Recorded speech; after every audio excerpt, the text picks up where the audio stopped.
আগামী 35 বছরের অভিজ্ঞতায় আবহাওয়ার পূর্বাভাস যদি আসমানও মেঘ থাকে মেঘ হইব, আর আসমানও যদি মেঘ থাকে না, হারাম আল্লাহর দুয়ারে কদার কসম কোনো মেঘ হইতো না। আপনারা মেঘর লাগি কোনো চিন্তা করবে না। কিন্তু যা বলি তা কিন্তু সত্যি হয় না কোনো নড়বড়। চলুন তাহলে দেখে আসি একটি কমেডি খবর। মশা সমাজ কল্যাণ সংস্থার সভাপতি মশা গন্ধপোদ্দায় জানিয়েছেন যে বর্তমানে যে হিন্দি রিমিক্স গান শোনা যায়, কণ্ঠ কোনটা বোঝা যায় না, খালি দিরিম দিরিম দিরিম দিরিম শব্দ, এই শব্দগুলা তাদের না পছন্দ করেন। এর লাগি তারা সুন্দরবনের কুয়াকাটা গ্রামের এক কোনার মাঝে বইয়া সবে একটা প্রতিবাদ সভা করছেন।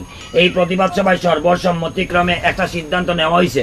এই সিদ্ধান্তে নেওয়া হয়েছে যে তারা যে কোনো মুহূর্তে যে কোনো মানুষকে any time any hour any place তারা বেন বেন বেন বেন বেন বেন গান উনাইবা, বিনিময়ে কোনো টাকা দেওয়া লাগতো নাই, দেওয়া লাগবো 1 ফোঁটা রক্ত। এখন নৌকা একটু হারানো বিজ্ঞপ্তি, আগামী 15 তারিখে ছিনতাইকারী সাপের বয়ে লালদিঘির একটা পুঁটি মাছ হারিয়ে গেছে। যদি কোনো সরিজীবান ব্যক্তি পুঁটি মাছের সন্ধান পেয়ে থাকেন তাহলে উল্টাপাল্টা ক্লজস্টোর মান্দাবাজার গান্ধাপট্টি ও ঠিকানায় ফাটাই দিন। দর্শক মন্ডলী, একটা মানবিক আবেদন, একজন মুমূর্ষ রোগীর লাগি রক্তের প্রয়োজন। রক্তের গ্রুপ হইল শুয়োরের রক্ত, কারণ তার লাগা নিলে শুয়োর এই দুনিয়াত আর কেউ নাই। যদি কোনো আগ্রহী রক্ত দিতে চান অতি সত্তর আপনারা কাস্টকর ফুলের নিচে যাইবানি।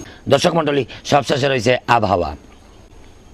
আগামী 35 বছরের অভিজ্ঞতায় আবহাওয়ার পূর্বাভাস হইল যদি আসমানও মেঘ থাকে মেঘ হইব, আর আসমানও যদি মেঘ থাকে না, হারাম আল্লাহর দুয়ারে কদার কসম কোনো মেঘ হইতো না। আপনারা মেঘর লাগি কোনো চিন্তা করবে না। আর নাসার বৈজ্ঞানিক কুদরতি খবর দিচ্ছেন, তাই না হয়েছেন আগামী 15 দিনের ভিতরে দেশ বন্যা 50 ফুট পানি বন্যা হইব। ই বন্যায় গড় দুয়ার মানুষ বাসাই আনিব। তো তাই নাস্তা চোরার একটা বাণী আমরা উনাইছেন যে বেটা বেটি বুড়া জোয়ান বিয়াতি আবিয়াতি ছোট বাচ্চা দুধর বাচ্চা গাভিন গরু সবে মিলিয়া দুমছে খালি প্রেম কর্তা। কারণ প্রেমের মোরা জলে ডুবে না, প্রেমের মোরা জলে ডুবে না।